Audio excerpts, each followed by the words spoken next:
स्वागत है आपका स्मार्ट किचन में। तो आज हमारे किचन में बनने वाला है मटन वाइट पुलाव। तो यहाँ पर हमने 1 बड़ा चम्मच तेल को गरम कर लिया है। इसमें हम डालेंगे साबुत मसाले और 2 से 3 बारीक कटी हुई प्याज।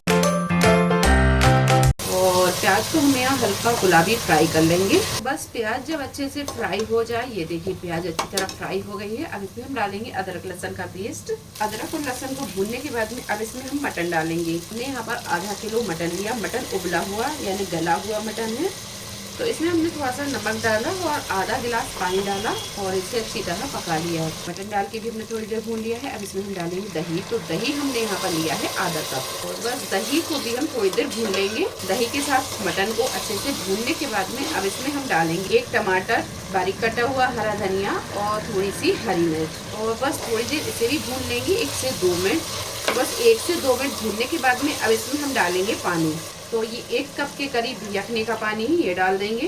तो 1.5 गिलास के करीब ये पानी डाल दिया। अच्छे से करेंगे मिक्स और इसमें हम डालेंगे नमक आप अपने टेस्ट के हिसाब से डाल सकते हैं। हमने पहले मटन को उबाला तो मटन में भी हमने नमक डाला था। अच्छे से मिक्स करेंगे और यहाँ नमक आप चख लें। अगर नमक आपको कम लगता है तो फिर आप अपने हिसाब से नमक इसमें डाल सकते हैं। तो पानी में अच्छी तरह उबाल आने लगा है। जब पानी में अच्छे से उबाल आने लगे तब इसमें हम चावल डालेंगे। चावल हमने 1 गिलास लिए हैं और इसे आधा घंटा पहले भिगा के रख दिया था।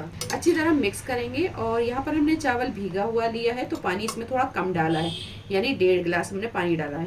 अगर आप यहाँ पर भीगा हुआ चावल नहीं लेते हैं तो फिर आप इसमें 1 गिलास का 2 गिलास पानी डालें। गैस के फ्लेम को मीडियम से थोड़ा सा स्लो पर रखेंगे और इसे हम ढक कर पकाएंगे।